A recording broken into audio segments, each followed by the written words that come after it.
नमस्कार दोस्तों, YouTube channel exam learner में आपका स्वागत है। दोस्तों, आज की इस वीडियो में हम लोग एडेड जूनियर हाई स्कूल प्रधानाध्यापक एवं सहायक अध्यापक भर्ती परीक्षा के लिए भूगोल के महत्वपूर्ण प्रश्नों को देखेंगे।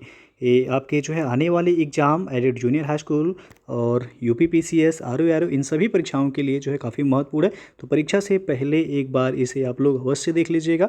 और अभी तक आप जीएस पेपर का प्रैक्टिस सेट सॉल्व नहीं किए हैं एडेड जूनियर के लिए, तो आपको हमारे चैनल के प्ले लिस्ट में मिल जाएगा। वहाँ से जाके आप 30 प्रैक्टिस सेट सॉल्व कराया जा चुका है, तो उसे आप सॉल्व कर सकते हैं। करंट अफेयर्स का सीरीज भी आपको चैनल के प्ले लिस्ट में मिल जाएगा। नीचे डिस्क्रिप्शन में लिंक भी दे दिया गया, वहाँ से जाके आप चेक कर सकते हैं।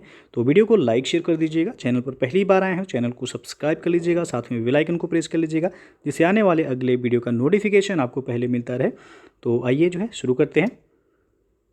दोस्तों, जो है आपको बता दें कि अनअकैडमी पर लक्ष्य यूपीपीएससी 2022 जो कि ये 12 महीने में प्रारंभिक यानी कि प्रीलिम्स और मेंस परीक्षा की संपूर्ण तैयारी कराई जाएगी। ये बैच 6 अक्टूबर से जो है शुरू हो गया है। जो लोग ज्वाइन करना चाहते हैं, आप नीचे डिस्क्रिप्शन में लिंक दे दिया गया है, वहाँ से जाके आप ज्वाइन कर सकते हैं। इसमें आपको अनअकैडमी के टॉप एजुकेटर्स के द्वारा जो है पूरे सिलेबस यानी कि प्री और मेन्स को जो है कवर कराया जाएगा। और साथ में यूपीपीएससी और यूपी मेगा सब्सक्रिप्शन ऑफर अभी चल रहा है। यानी आप 12 मंथ का सब्सक्रिप्शन लेते हैं तो 3 मंथ का सब्सक्रिप्शन आपको फ्री में जो है मिलेगा। और हमारा जो है रेफरल कोड आप यूज कीजिएगा एग्जाम लर्नर, जिससे आपको 10% का डिस्काउंट भी आपको वहाँ मिल जाएगा। तो ये रेफरल कोड जरूर यूज कीजिएगा। सब्सक्रिप्शन लेते समय 10% का डिस्काउंट वहाँ पे हो जाएगा। और 1 साल के सब्सक्रिप्शन के साथ आपको 3 मंथ का सब्सक्रिप्शन फ्री में जो है अभी मिल रहा है। नीचे डिस्क्रिप्शन में आपको लिंक दे दिया गया, वहाँ से जाके आप चेक कर सकते हैं। तो भूगोल का जो पहला क्वेश्चन है, कर्क रेखा निम्नलिखित में से किन राज्यों से होकर गुजरती है? नीचे दिए गए कूट से सही उत्तर का चयन कीजिए। पहला दिया गया गुजरात, उसके बाद छत्तीसगढ़, तीसरा उत्तर प्रदेश, चौथा झारखंड। तो आपको कूट के माध्यम से बताना है कि कौन सा ऑप्शन यहाँ पे सही हो जाएगा। तो यहाँ जो सही हो जाएगा, गुजरात से यह जाती है, छत्तीसगढ़ से भी और झारखंड से भी। उत्तर प्रदेश से होकर के कर्क रेखा नहीं गुजरती है, इसलिए ऑप्शन जो सही होगा यहाँ पे 1, 2, 4। आपको पता होगा कर्क रेखा भारत के कुल 8 राज्यों से होकर के गुजरती है। सबसे पश्चिम राज्य की बात करें तो गुजरात है, गुजरात के बाद राजस्थान, उसके बाद मध्य प्रदेश, मध्य प्रदेश के बाद छत्तीसगढ़, छत्तीसगढ़ के बाद झारखंड, उसके बाद पश्चिम बंगाल, पश्चिम बंगाल के बाद देखा जाए तो त्रिपुरा आ जाएगा, और उसके बाद मिजोरम। तो कुल 8 राज्यों से कर्क रेखा गुजरती है। उत्तर प्रदेश से ये नहीं गुजरती है, ये ऑप्शन यहाँ सही होगा।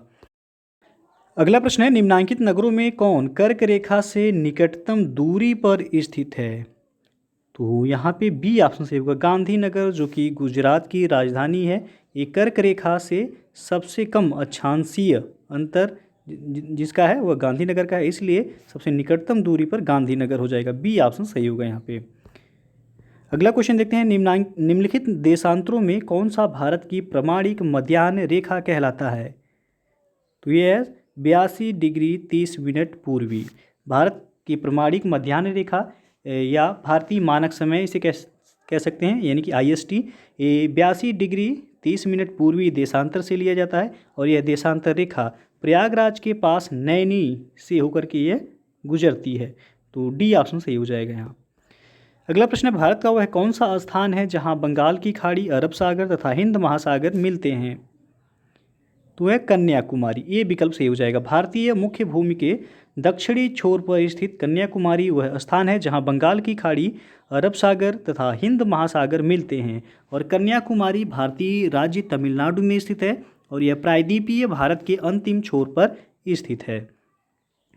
अगला प्रश्न है, रेडक्लिफ रेखा से कौन सी है? तो ऑप्शन यहाँ पे आप देख सकते हैं, इसका सही आंसर हो जाएगा यहाँ पे रेडक्लिफ, बी ऑप्शन, भारत और पाकिस्तान का सीमा रेखा है। भारत पाकिस्तान सीमा रेखा रेडक्लिफ सीमा रेखा कहलाता है। और भारत चीन का है मैकमोहन। मैकमोहन रेखा कहाँ का है? तो भारत और चीन के मध्य की रेखा को मैकमोहन कहते हैं, भारत पाकिस्तान के मध्य को रेडक्लिफ रेखा कहते हैं। और भारत और अफगानिस्तान के मध्य जो रेखा है उसे कहते हैं डूरंड रेखा। डूरंड रेखा। तो यहाँ पे पूछा गया है रेडक्लिफ रेखा भारत और पाकिस्तान की सीमा रेखा हो जाएगा। अगला क्वेश्चन है, किसके द्वारा भारत श्रीलंका से अलग होता है? तो यहाँ पे आपका बी ऑप्शन सही होगा, पाक जलडमरू मध्य के द्वारा। पाक जलडमरू मध्य द्वारा भारत श्रीलंका से अलग होता है। और अगला प्रश्न है, निम्नलिखित समूहों में कौन सा पूर्व से पश्चिम की ओर पर्वत शिखरों का सही क्रम है? तो पूर्व से पश्चिम पूछा गया है। बी ऑप्शन सही हो जाएगा, कंचनजंगा सिक्किम में है, एवरेस्ट हो जाएगा, ये भी आपका सिक्किम और नेपाल में पड़ता है, अन्नपूर्णा, उसके बाद धौलागिरी। पश्चिम, पूरब से पश्चिम पूछा गया है, बी ऑप्शन यहाँ पे सही हो जाएगा। अगला क्वेश्चन देखते हैं कि जहाँ पूर्वी घाट और पश्चिमी घाट मिलते हैं वहाँ निम्नलिखित में से कौन सी पहाड़ियाँ अवस्थित हैं? तो वहाँ पे है नीलगिरी पहाड़ी, सी ऑप्शन सही हो जाएगा। नीलगिरी पहाड़ी भारतीय प्रायद्वीप के पूर्वी घाट और पश्चिमी घाट के मिलन बिंदु पर स्थित है। नीलगिरी पहाड़ी को ब्लू माउंटेन भी कहा जाता है। इसकी सर्वाधिक ऊंची चोटी दोदा बेट्टा है, जो कि लगभग देखा जाए तो 2637 मीटर ऊंची है। तो सी ऑप्शन सही हो जाएगा। अगला क्वेश्चन है, गुरु शिखर पर्वत चोटी किस राज्य में अवस्थित है? तो यह राजस्थान में है, ए ऑप्शन सही हो जाएगा। गुरु शिखर राजस्थान के सिरोही जिले में अरावली पर्वत की सर्वोच्च चोटी है। इसकी ऊंचाई समुद्र तल से 1722 मीटर है। और दक्षिण भारत की सबसे ऊंची चोटी पूछा जाता है तो वह अनाईमुडी। अगला क्वेश्चन है, निम्नलिखित युग्मों में कौन सही सुमेलित नहीं है? एक तरफ दिया गया पर्वत दर्रा, दूसरी तरफ राज्य दिया गया, तो कौन सा सही सुमेलित नहीं है ये बताना है। तो सी ऑप्शन देख सकते हैं आप, नाथुला दर्रा कहाँ पे है? मेघालय दिया गया, गलत है, ये आपका सिक्किम में है। नाथुला दर्रा किस राज्य में है? तो सिक्किम में है, सुमेलित नहीं है सी ऑप्शन। बाकी सिपकिला दर्रा हिमाचल प्रदेश में है, बोमडिला अरुणाचल प्रदेश में है, जोजिला दर्रा जम्मू कश्मीर में स्थित है। अगला प्रश्न है, निम्नलिखित में से कौन एक सुमेलित नहीं है?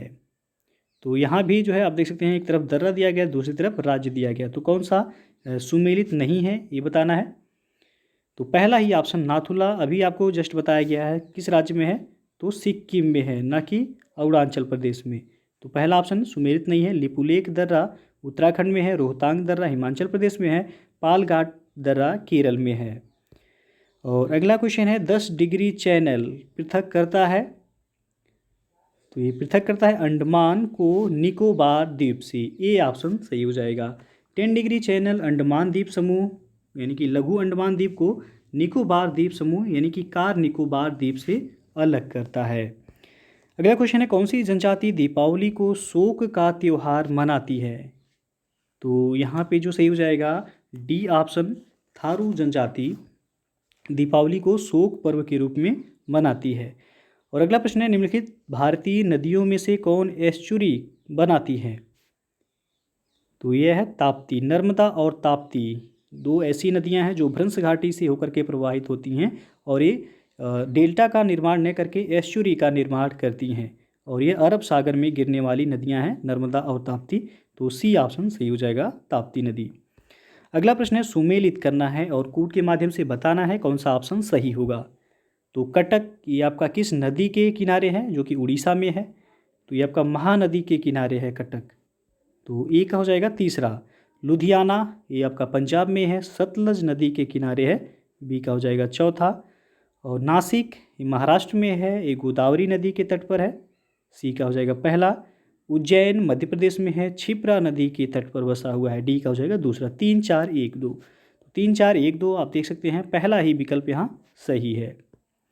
अगला प्रश्न है, सूची 1 को सूची 2 के साथ मिलान करना है और कूट के माध्यम से बताना है कि कौन सा विकल्प सही हो जाएगा। तो यहाँ पे एक तरफ झील दिया गया है, दूसरी तरफ अवस्थिति दी गई है। तो अष्टामुडी झील ये आपका किस राज्य में है? तो ये आपका केरल में है, ए का हो जाएगा दूसरा। उसके बाद पुलिकट झील ये आपका तमिलनाडु में है, बी का हो जाएगा तीसरा। रूपकुंड झील ये आपका उत्तराखंड में है, तो सी का हो जाएगा यहाँ पे चौथा। और सूरजकुंड झील ये आपका हरियाणा में है, डी का हो जाएगा पहला। 2 3 4 1, तो कूट यहाँ पे मिसिंग रह गया है, ये 2 3 4 1 जो है यहाँ पे सही होगा। अगला प्रश्न है, भारत में सबसे कम वर्षा वाला स्थान कौन सा है? तो यहाँ पे आप देख सकते हैं ये ऑप्शन सही होगा, लेह। भारत में सबसे कम वर्षा यदि देखा जाए तो लेह में होता है, जो कि 9.20 सेंटीमीटर जो है औसत वार्षिक वर्षा होता है। और सर्वाधिक वर्षा भारत में मासिन राम में होता है। मासिन राम में 1148 सेंटीमीटर वर्षा होता है और सबसे कम लेह में होता है। तो यहाँ पे ए ऑप्शन सही हो जाएगा, सबसे कम पूछा गया है। अगला क्वेश्चन है, रेगुर किसका नाम है? तो रेगुर नाम है काली मिट्टी का, जिसे कपासी मिट्टी भी कहते हैं। रेगुर या काली मिट्टी को स्थानीय रूप से रेगुर या कपासी मिट्टी या उष्णकटिबंधीय चेरनोजिम आदि अलग अलग नामों से इसे जाना जाता है। भारत में इस मिट्टी का विस्तार देखा जाए तो महाराष्ट्र और साथ ही पश्चिमी मध्य प्रदेश, गुजरात राज्यों के लगभग 5 लाख वर्ग किलोमीटर क्षेत्रफल इसका विस्तार पाया जाता है। अगला प्रश्न है, सूची 1 को सूची 2 के साथ मिलान करना है और कोड के माध्यम से बताना है कौन सा ऑप्शन सही होगा। तो एक तरफ परियोजना दिया गया है, दूसरी तरफ उनकी अवस्थिति दी गई है। तो भांखड़ा परियोजना किस नदी पर है? तो ये आपका सतलज नदी पर बनाया गया है, ए का हो जाएगा चौथा। हीराकुंड परियोजना ये महानदी पर बनाया गया है, बी का हो जाएगा तीसरा। इडुक्की परियोजना ये पेरियार नदी पर बनाया गया है, केरल में है, सी का हो जाएगा दूसरा। और नागार्जुन सागर परियोजना कृष्णा नदी पर बनाया गया है, डी का हो जाएगा पहला। यानी कि 4 3 2 1। तो 4 3 2 1 आप देख सकते हैं, ऑप्शन जो सही हो जाएगा बी ऑप्शन यहाँ सही हो जाएगा। अगला प्रश्न है, सूची 1 को सूची 2 के साथ यहाँ भी मिलान करना है और कोड के माध्यम से बताना है कौन सा ऑप्शन सही होगा। तो आइए देखते हैं, एक तरफ बांध दिया गया, दूसरी तरफ नदी दी गई है। तो दुलहस्ती बांध किस नदी पर बनाया गया है? तो ये चिनाब नदी पर बनाया गया है, ए का हो जाएगा दूसरा। गांधी सागर बांध ये आपका चंबल नदी पर बनाया गया है, बी का पहला हो जाएगा। उकाई बांध तापी नदी पर बनाया गया है, सी का हो जाएगा तीसरा। तवा बांध तवा नदी पर बनाया गया है, डी का चौथा हो जाएगा। 2 1 3 4। तो 2 1 3 4 आप देख सकते हैं, डी विकल्प सही हो जाएगा। अगला प्रश्न है, ये भी आपको मिलान ही करना है, कोड के माध्यम से बताना है कौन सा ऑप्शन सही होगा। तो सबसे पहला दिया गया, खाद्य उत्पादन में वृद्धि किस क्रांति से संबंधित है? तो ये आपका हरित क्रांति से संबंधित हो जाएगा, यानी कि ए का पहला। फिर है दुग्ध उत्पादन, तो ये श्वेत क्रांति से संबंधित हो जाएगा, बी का हो जाएगा तीसरा। और मत्स्य पालन ये आपका नीली क्रांति से संबंधित होगा, सी का दूसरा हो जाएगा। और उर्वरक ये आपका भूरी क्रांति से संबंधित हो जाएगा, डी का चौथा। 1 3 2 4 1 3 2 4 आप देख सकते हैं, पहला ही विकल्प सही हो जाएगा। अगला जो प्रश्न है, भारत के निम्नलिखित राज्यों को उनके चावल उत्पादन के अवरोही क्रम में व्यवस्थित कीजिए तथा नीचे दिए गए कोड से सही उत्तर चुनिए। पहला है आंध्र प्रदेश, दूसरा पंजाब, तीसरा उत्तर प्रदेश, चौथा पश्चिम बंगाल। तो यहाँ पे अवरोही क्रम में व्यवस्थित करना है चावल उत्पादन राज्यों को। इसका सही आंसर हो जाएगा यहाँ पे सबसे पहले स्थान पे हो जाएगा पश्चिम बंगाल, उसके बाद दूसरे पे हो जाएगा उत्तर प्रदेश, फिर हो जाएगा आपका यहाँ पे पंजाब तीसरे पे, और लास्ट में हो जाएगा आंध्र प्रदेश चौथे पे। तो 4 3 4 3 2 1 4 3 2 1 यानी कि डी ऑप्शन यहाँ पे सही हो जाएगा। चावल उत्पादन में देखा जाए पश्चिम बंगाल का पहला स्थान है, उत्तर प्रदेश का दूसरा, पंजाब का तीसरा और आंध्र प्रदेश का चौथा स्थान है। अगला क्वेश्चन है, सूची 1 को सूची 2 के साथ मिलान करना है। एक तरफ आप देख सकते हैं फसल का नाम दिया गया है, दूसरी तरफ बीमारी का नाम दिया गया है और कोड के माध्यम से बताना है कौन सा विकल्प सही हो जाएगा। तो सबसे पहला है गन्ना, तो गन्ना में कौन सी बीमारी लगती है? रेड राट, तो ए का हो जाएगा दूसरा। और धान में लगता है खैरा रोग, तो बी का हो जाएगा तीसरा। और अरहर में लगता है उकठा या विल्ट रोग, तो सी का हो जाएगा चौथा। और आलू में हो जाएगा आपका झुलसा यानी कि लेट ब्लाइट, तो डी का हो जाएगा पहला। 2 3 4 1, तो 2 3 4 1 बी ऑप्शन में सही हो जाएगा। अगला प्रश्न है, भारत के निम्नलिखित राज्यों को उनके कोयला भंडार के अवरोही क्रम में व्यवस्थित कीजिए तथा नीचे दिए गए कोड से सही उत्तर का चयन कीजिए। पहला है छत्तीसगढ़, दूसरा झारखंड, तीसरा मध्य प्रदेश, चौथा उड़ीसा। तो कोयला भंडार के अवरोही क्रम में व्यवस्थित करना है इन राज्यों को। तो सबसे पहले स्थान पे हो जाएगा यहाँ पे झारखंड, दूसरे पे हो जाएगा उड़ीसा, उड़ीसा के बाद हो जाएगा छत्तीसगढ़, और छत्तीसगढ़ के बाद यहाँ पे चौथे पे तो पश्चिम बंगाल है, लेकिन पश्चिम बंगाल ऑप्शन में है नहीं, तो यहाँ पे आपका मध्य प्रदेश हो जाएगा चौथे पे। तो 2 4 1 3 2 4 1 3 आप देख सकते हैं, पहला ही विकल्प यहाँ सही हो जाएगा। अगला प्रश्न है, सूची 1 को सूची 2 के साथ यहाँ भी मिलान करना है। एक तरफ तेल शोधक कारखाना दिया गया है, दूसरी तरफ राज्य दी गई है। तो चलिए देखते हैं, नुमालीगढ़ ये आपका किस राज्य में है? तो असम में है यह। ए का हो जाएगा चौथा। और तातीपाका ये आपका आंध्र प्रदेश में है, बी का हो जाएगा तीसरा। कोयली ये आपका गुजरात में है, सी का दूसरा हो जाएगा। और बरौनी बिहार में है, डी का हो जाएगा पहला। 4 3 2 1, तो 4 3 2 1 देख सकते हैं आप, डी ऑप्शन सही हो जाएगा। अगला प्रश्न है, यहाँ भी मिलान करना है। एक तरफ लौह अयस्क क्षेत्र दिया गया है, दूसरी तरफ राज्य दी गई है। तो बादाम पहाड़ लौह अयस्क क्षेत्र किस राज्य में है? तो उड़ीसा में है, ये का हो जाएगा दूसरा। डल्ली राजहरा ये आपका छत्तीसगढ़ में है, बी का हो जाएगा तीसरा। कुद्रेमुख ये आपका कर्नाटक में है, सी का चौथा हो जाएगा। और नोवा मुंडी ये आपका झारखंड में है, डी का हो जाएगा पहला। 2 3 4 1 यहाँ भी सही होगा, तो 2 3 4 1 यानी कि सी विकल्प सही हो जाएगा। अगला प्रश्न है, यहाँ भी मिलान ही करना है आपको। एक तरफ केंद्र दिया गया, दूसरी तरफ उद्योग दिया गया है। तो आंवला आपको बताना है ये किस उद्योग के लिए प्रसिद्ध है? तो ये उर्वरक उद्योग के लिए प्रसिद्ध है। आंवला एक जगह का नाम है, उत्तर प्रदेश में है। और ए का हो जाएगा यहाँ पे दूसरा। मोदी नगर तो ये आपका रबर के लिए जाना जाता है, रबर उत्पादन के लिए, बी का हो जाएगा तीसरा। बाराबंकी ये आपका पॉलीफाइबर के लिए जाना जाता है, सी का हो जाएगा पहला।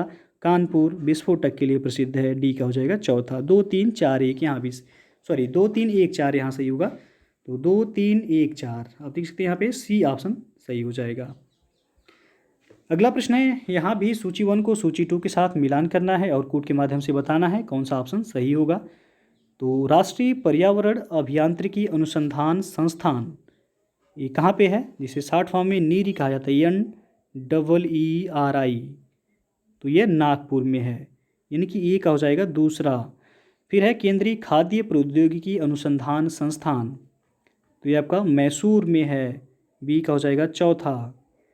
और केंद्रीय आलू अनुसंधान संस्थान कहाँ पे है? तो ये आपका शिमला में है, सी का हो जाएगा तीसरा। और केंद्रीय तंबाकू अनुसंधान संस्थान कहाँ है? तो ये राजमुंदरी में है, आंध्र प्रदेश में, डी का हो जाएगा पहला। 2 4 3 1, तो 2 4 3 1 आप देख सकते हैं बी विकल्प सही हो जाएगा। अगला प्रश्न है, महाविस्फोट सिद्धांत किससे संबंधित है? तो यह ब्रह्मांड की उत्पत्ति से संबंधित है, बी विकल्प सही हो जाएगा। महाविस्फोटक सिद्धांत जिसे बिग बैंग थ्योरी कहा जाता है, ये ब्रह्मांड की उत्पत्ति, आकाशगंगा तथा सौरमंडल की उत्पत्ति से संबंधित है। और इस सिद्धांत का प्रतिपादन जॉर्ज लेमेंतेयर ने किया था। अगला प्रश्न है, निम्नलिखित में से कौन सा ग्रह सौरमंडल का नहीं है? तो इसमें देख सकते हैं आप, फ्लोरिडा जो लिखा गया है, ये सौरमंडल का ग्रह नहीं है। बुध हो गया, शुक्र और शनि ये सौरमंडल के ग्रह हैं, जबकि फ्लोरिडा ये अमेरिका में अवस्थित अंतरिक्ष यान प्रक्षेपण स्थल है यह। अगला क्वेश्चन है, सूर्य तथा पृथ्वी के मध्य ग्रह है कौन से? तो यहाँ पे सी विकल्प से हो जाएगा, बुध एवं शुक्र। बुध सौरमंडल में ग्रहों की संख्या पहले 9 था, लेकिन प्लूटो को जो है ग्रहों की श्रेणी से हटा दिया गया, तो अब ग्रहों की संख्या 8 हो गई है। तो क्रम से यदि देखा जाए तो बुध, शुक्र, पृथ्वी, मंगल, बृहस्पति, शनि, अरुण और वरुण। तो पूछा गया सूर्य तथा पृथ्वी के मध्य कौन से ग्रह होंगे? तो बुध एवं शुक्र हो जाएगा, सी ऑप्शन सही। और याद रखिएगा, बुध और शुक्र दो ऐसे ग्रह हैं जिनके कोई भी उपग्रह नहीं है। अगला क्वेश्चन है, सूर्य ग्रहण कब होता है? तो सूर्य ग्रहण होता है न्यू मून डे को, यानी कि प्रतिपदा को, बी ऑप्शन सही हो जाएगा। सूर्य ग्रहण की स्थिति तब होती है जब चंद्रमा सूर्य और पृथ्वी के बीच आ जाता है, जिससे सूर्य का प्रकाश पृथ्वी तक नहीं पहुंच पाता है। और यह स्थिति केवल प्रतिपदा यानी कि न्यू मून डे या अमावस्या को होती है। तो जो है यहाँ पे याद रखिएगा, सूर्य ग्रहण कब लगता है? तो अमावस्या को, या फिर प्रतिपदा, या फिर न्यू मून डे को। अगला प्रश्न है, पृथ्वी सूर्य से निकटतम दूरी पर होती है कब? तो यह होता है 3 जनवरी को, ये विकल्प सही हो जाएगा। और इस स्थिति को उपसौर कहते हैं। पृथ्वी सूर्य से जब निकट होती है उस स्थिति को उपसौर कहते हैं, और यह घटना 3 जनवरी को होता है। और 4 जुलाई को पृथ्वी सूर्य से सर्वाधिक दूरी पर स्थित होती है, इस स्थिति को अपसौर कहते हैं। तो दोनों ही पूछा जाता है, याद रखिएगा। अपसौर कब होता है? तो 4 जुलाई को। और उपसौर कब होता है? तो 3 जनवरी को। अगला क्वेश्चन है, निम्नलिखित में से किस एक को भोर का तारा के नाम से जाना जाता है? तो यह शुक्र ग्रह, बी ऑप्शन सही हो जाएगा। शुक्र ग्रह को भोर का तारा के नाम से जाना जाता है और इसे सांझ का तारा भी कहा जाता है। शुक्र सूर्य से दूसरा ग्रह तथा चंद्रमा के बाद यह रात्रि में आकाश में सबसे चमकीला प्राकृतिक ग्रह है। समान आकार और द्रव्यमान के कारण इसे पृथ्वी की बहन के रूप में भी जाना जाता है। अगला क्वेश्चन है, जब दिन और रात की अवधि बराबर होती है तो सूर्य की किरणें सीधी पड़ती हैं। तो ये पड़ता है भूमध्य रेखा पर, बी विकल्प सही हो जाएगा। सूर्य वर्ष में 2 बार, एक 21 मार्च को और दूसरा 23 सितंबर को, किस किस डेट में? तो एक 21 मार्च को और एक 23 सितंबर को विषुवत रेखा या भूमध्य रेखा पर लंबवत चमकता है। वर्ष की इन 2 तिथियों को पृथ्वी के दोनों गोलार्धों में दिन एवं रात की अवधियां बराबर अर्थात 12-12 घंटे की होती हैं। तो याद रखिएगा यहाँ पे बी ऑप्शन सही हो जाएगा। अगला प्रश्न है, सौरमंडल में सबसे बड़ा ग्रह कौन सा है? तो आकार की दृष्टि से देखा जाए तो सबसे बड़ा ग्रह बृहस्पति होगा और उपग्रहों के हिसाब से देखा जाए कि सर्वाधिक उपग्रह किस ग्रह के हैं सौरमंडल में, तो वह शनि, इसके 82 उपग्रह हैं। तो यहाँ पे ए विकल्प सही हो जाएगा। अगला प्रश्न है, किस ग्रह के चारों ओर वलय हैं यानी कि रिंग पाए जाते हैं? तो ऑप्शन आप देख सकते हैं, इसका सही आंसर हो जाएगा ए ऑप्शन शनि। शनि ग्रह के चारों ओर वलय यानी कि रिंग की पुष्टि हो चुकी है। अगला क्वेश्चन है, चंद्र ग्रहण कब होता है? तो अभी इसके पहले हम लोग सूर्य ग्रहण देखे थे, अब जो है चंद्र ग्रहण पूछा है कब होता है। तो जब पृथ्वी सूर्य और चंद्रमा के बीच आ जाती है तो वो क्या होता है? चंद्र ग्रहण होता है। चूँकि ग्रहों और उपग्रहों का अपना कोई प्रकाश नहीं है, ये केवल सूर्य के प्रकाश से ही प्रकाशित होते हैं, अतः चंद्रमा पर सूर्य का प्रकाश न पड़ने के कारण ही चंद्र ग्रहण होता है। और चंद्र ग्रहण का प्रकार और उसकी लंबाई चंद्रमा की सापेक्षिक स्थितियों और उसके कक्षीय पथ पर निर्भर करती है। और चंद्र ग्रहण सदैव पूर्णिमा यानी कि फुल मून के दिन होता है। तो अभी हम लोगों ने देखा था सूर्य ग्रहण, तो सूर्य ग्रहण आपका अमावस्या को होता है, लेकिन चंद्र ग्रहण देखा जाए तो ये आपका पूर्णिमा को होता है। चंद्र ग्रहण कब घटित होता है? तो पूर्णिमा के दिन यानी कि फुल मून के दिन। अगला प्रश्न है, मंगल और बृहस्पति की कक्षाओं के बीच सूर्य के चारों ओर परिक्रमा करने वाले शैल के छोटे टुकड़ों के समूह को क्या कहते हैं?